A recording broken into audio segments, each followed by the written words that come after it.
Good morning dear students. या व्हिडिओमध्ये आपण इयत्ता 10वी या विषयाचं गणित भाग 1 या विषयाचं सराव संच सुरू करणार आहोत. तर पहिलाच चॅप्टर आहे इयत्ता 10वीचा दोन चलातील रेषीय समीकरण. भाग 1 मधला दोन चलातील रेषीय समीकरण. तर त्याचा आपण सराव संच पहिला हा आपण सुरू करणार आहोत. तर दोन चलातील रेषीय समीकरण या चॅप्टरचा सराव संच सुरू करण्यापूर्वी दोन चल आणि रेषीय समीकरण हे काय रिलेशन आहे ते आपण समजून घेऊया. आता आपल्याला बेसिक नॉलेज म्हणजे माहीत असलं पाहिजे चल आणि सहगुणक. आपण इयत्ता 8वीला किंवा 7वीला शिकला आहात चल आणि सहगुणक. तर 7m यामध्ये m हे चल आहे आणि 7 हा काय आहे सहगुणक. हे आपल्याला बेसिक नॉलेज असणं गरजेचं आहे. कारण की दोन चलातील रेषीय समीकरण जर पाहायचं असेल तर दोन चल काय आहेत हे समजलं पाहिजे.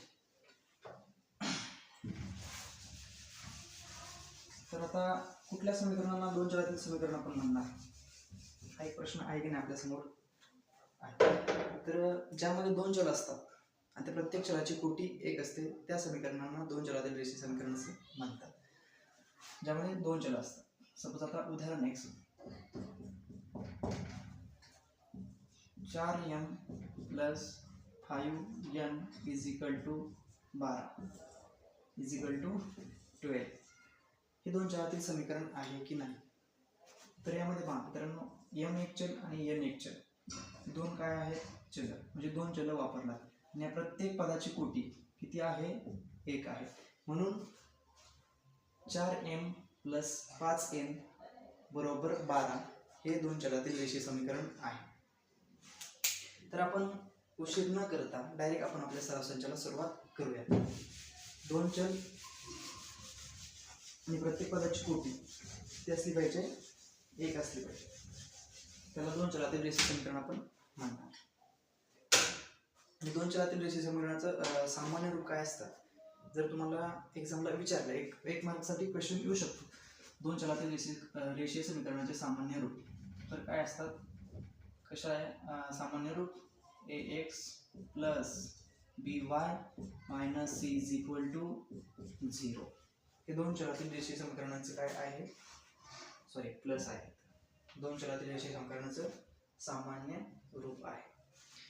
ax + by + c = 0 हे दोन चलातील रेषीय समीकरणाचं सामान्य रूप आहे. तर आपण उशीर न करता आपल्या सराव संचाला सुरुवात करूया.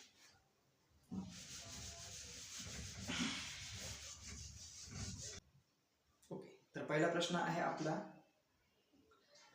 खालील कृती पूर्ण करून एक सामायिक समीकरण सोडवा. ओके. तर आपल्याला त्यांनी एक सामायिक समीकरण सोडवायला सांगितलं आणि आपल्याला दोन त्यांनी इक्वेशन दिलेली आहेत. पहिले काय आहे 5x + 3y 5x + 3y = 9 हे पहिलं इक्वेशन आहे. आणि दुसरं आहे 2x - 3y = 12 हे आहे दुसरं इक्वेशन. हे दोन इक्वेशन आपल्याला त्यांनी दिलेले आहेत आणि या आधारे आपल्याला खालील कृती पूर्ण करायला सांगितली. तर आपण हे दोन इक्वेशन दिले असताना आपल्याला एक सामायिक समीकरण सोडवायचे आणि x आणि y च्या किमती काढायच्या. काय काढायचे x आणि y च्या किमती फाइंड आउट करायच्या. तर हे एक सामायिक समीकरण कसं सोडवायचं. जर अशा पद्धतीचं एक सामायिक समीकरण असेल तर याची डायरेक्ट बेरीज करायची. काय करायची बेरीज करायची. आपण समीकरण 1 प्लस समीकरण 2 यांची काय करूया बेरीज करूया. 5x + 3y = 9 2x - 3y = 12. आता सगळ्यात महत्त्वाचं म्हणजे ज्यावेळेस आपण एक सामायिक समीकरणांची बेरीज करतो त्यावेळेस साइन मध्ये कुठलाही चेंज होत नाही. पण ज्यावेळेस आपण वजाबाकी करतो त्यावेळेस साइन चेंज होणार. सपोज आता आपण समीकरण 1 आणि समीकरण 2 यांची वजाबाकी जर करत म्हणजे आपल्याला जर वजाबाकी करायची असेल तर इथलं साईन चेंज होणार. इथं प्लस आहे, इथं मायनस होणार, इथं मायनस आहे, इथं प्लस साईन होणार. किंवा ज्या वेळेस आपण दोन छेदातील रेषीय समीकरणांचं वजाबाकी करतो त्यावेळेस ते साईन चेंज होणार. ज्यावेळेस बेरीज करतो त्यावेळेस साईन चेंज होत नाही. तर आपण बेरीज करूया. 5x plus 2y sorry 5x plus 2x बरोबर 7x. 3y कॅन्सल होणार बरोबर 9 आणि 12 21. x बरोबर 21 upon 7. x is equal to 7 1 7 7 1 21. x बरोबर किती आलं 3. x बरोबर 3. आपल्याला आता x ची व्हॅल्यू भेटली. x बरोबर 3. आपल्याला आता y ची व्हॅल्यू काढायची. तर आपण काय करू, आपल्याला भेटलेली x ची व्हॅल्यू कुठल्याही समीकरणामध्ये ठेवूया. समीकरण 1 मध्ये ठेवूया. x बरोबर 3 ही किंमत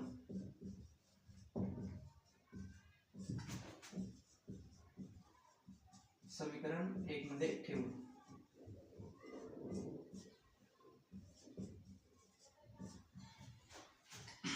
समीकरण 1 काय आहे 5x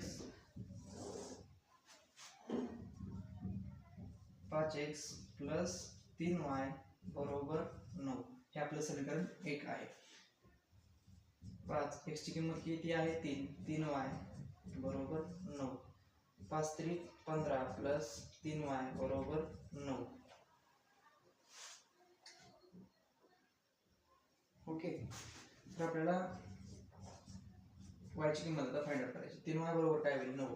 हे 15 तिकडे गेल्यावरती मायनस होणार बरोबर चिन्हाच्या उजव्या साईडला गेल्यावरती शिफ्ट झाल्यामुळे ते मायनस होणार. 3y बरोबर 15 तून 9 गेले 6. मोठ्या संख्येचं चिन्ह येणार -6. 3y बरोबर किती -6. y बरोबर काय येईल -6 भागिले 3. 3 1 3 3 2 6. y बरोबर किती येणार -2. तर या एक सामायिक समीकरणाची उकल काय आली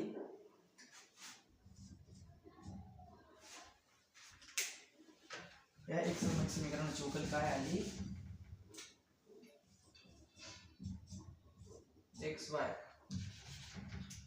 इज इक्वल टू 3 - 2. ही या एक सामायिक समीकरणाची उकल आहे. हा आपला पहिला क्वेश्चन. त्यांनी काय केले आकृतीमध्ये आपल्याला काय करायला सांगितले. आकृतीमध्ये इथे एक कॉलम दिला आहे. त्या कॉलम मध्ये आपल्याला व्हॅल्यू पुट करायची. ओके. त्यानंतर इथं आहे की नाही अशी आकृती दिलेली. त्या आकृतीमध्ये आपल्याला फक्त व्हॅल्यू टाकायची. तर दुसरा प्रश्न काय आहे खालील एक सामायिक समीकरणे सोडवा. त्यातलं ए. प्रश्न क्रमांक दुसऱ्यातलं ए. सॉरी त्यात पण एक क्रमांक दिलेला आहे. 2 मिनिटं. सराव संच 1.1 प्रश्न क्रमांक दुसरा त्यातला पहिला प्रश्न. एक सामायिक समीकरणे सोडवा. तर काय दिलेलं आपल्याला एक सामायिक समीकरण 3a प्लस 5b बरोबर 26.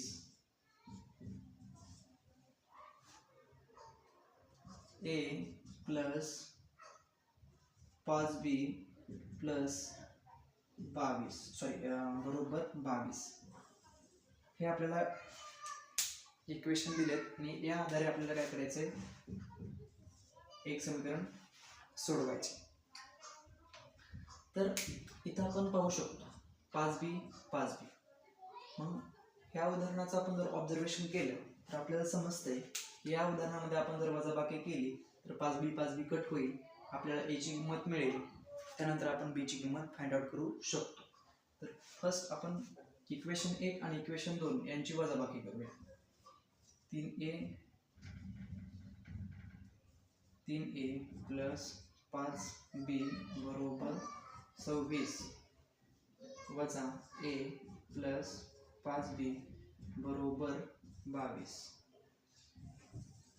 आता मी अगोदरच्या उदाहरणामध्ये सांगितले, ज्यावेळेस आपण वजाबाकी करत असतो त्यावेळेस आपलं साईन चेंज होणार. जर प्लस असेल तर मायनस आणि मायनस असेल तर प्लस. इथं प्लस आहे, इथं मायनस साईन होणार.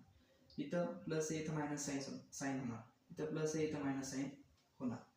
आता 3a वजा 1 म्हणजे 3a मधून 1 जर a गेले तर 2a बरोबर 5b plus 5b minus 5b cancel होणार. 26 मधून 22 गेले प्लस 26 मायनस 22 किती होणार? 4 उरणार.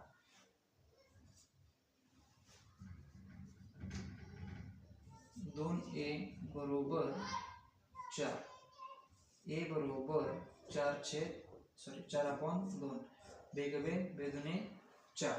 a ची व्हॅल्यू किती आली आपल्याकडे? a बरोबर इथं लिहूया आपण a इज इक्वल टू 2. ही आलेली व्हॅल्यू कुठल्याही एका समीकरणामध्ये ठेवा, 1 मध्ये ठेवा किंवा 2 मध्ये ठेवा. a बरोबर 2 ही व्हॅल्यू, ही किंमत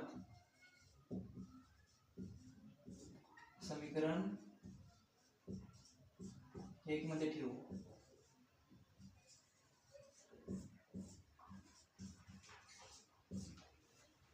काय आहे आपलं समीकरण 1? 3a प्लस 5b बरोबर 26 हे आपलं समीकरण 1 आहे. a बरोबर 2 ही किंमत ठेवायची. 3 गुणिले 2 बरोबर 5b, 3 गुणिले 2 प्लस 5b बरोबर 26.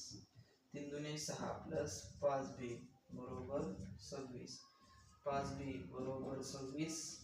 हे 6 बरोबर चिन्हाच्या उजवीकडे गेले तर काय होणार? मायनस, कारण की इथं प्लस आहे, इथं प्लस साईन आहे, आपण प्लस साईन लिहित नाही. 5b बरोबर 20, b बरोबर 20/5, 5 5 20. तर आपल्याला या समीकरणाची उकल काय मिळाली?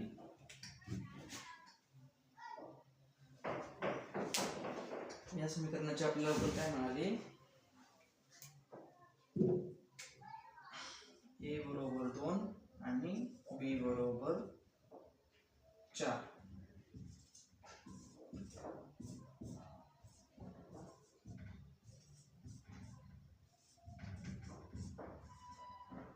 ही या समीकरणाची काय आहे? उकल आहे. त्यामधला तिसरा क्वेश्चन काय आहे? क्वेश्चन आपला 2x मायनस 3y बरोबर 9 हे पहिले इक्वेशन, आणि दुसरे इक्वेशन 2x प्लस y बरोबर 13 हे इक्वेशन 2. तर आता हे सोडण्यासाठी आपण काय करू?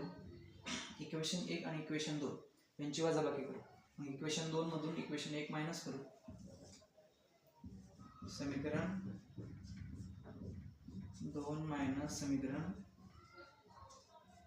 1 काय आहे? 2 समीकरण 2x वजा 3y बरोबर 9 वजा 2x प्लस y बरोबर 13. वजाबाकी करायची म्हणजे याचं साईन काय होणार? चेंज होणार. प्लस आहे मायनस आहे, प्लस आहे मायनस होणार, प्लस आहे मायनस साईन होणार वजाबाकी करत असताना. काय येईल? प्लस मायनस कॅन्सल होणार. 3y मायनस y बरोबर मायनस 4y बरोबर मायनस 13 प्लस 9 यांची वजाबाकी होणार आणि काय येणार? Minus 4. Minus minus get cancel. 4y बरोबर 4, y बरोबर 4/4, 4 4 कॅन्सल, y बरोबर 1, y बरोबर 1. काय आली आपली? y बरोबर किती किंमत आली? 1. तर y बरोबर 1 ही किंमत आपण समीकरण कुठल्याही 1 किंवा 2 या समीकरणामध्ये ठेवू. समीकरण 2 मध्ये ठेवू, चालतंय. y बरोबर 1 ही किंमत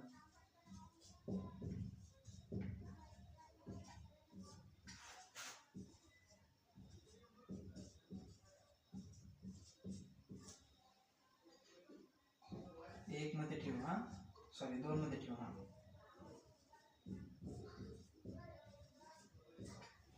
काय आहे 2 नंबरचं समीकरण? 2x प्लस y बरोबर 13. 2x प्लस y ची किंमत 1 आहे 13. 2x प्लस 13 हा एक पलीकडे गेला मायनस होणार. 2x बरोबर 12. 2x x बरोबर 12/2 बेकबे बेसकी 12. x बरोबर 6.